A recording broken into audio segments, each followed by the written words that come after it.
How to fix device has stopped responding or has been disconnected. 1. Run the hardware troubleshooter via the mysdt.auxiliary.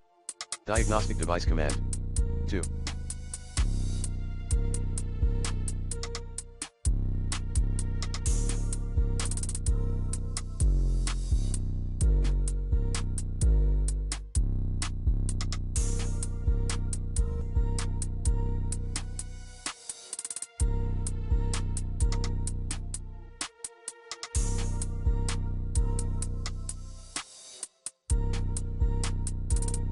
Run an SFC scan as admin.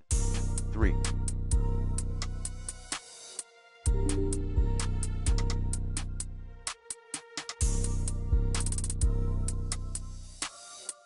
Uninstall USB controllers via the whiz.cpl tool. 4.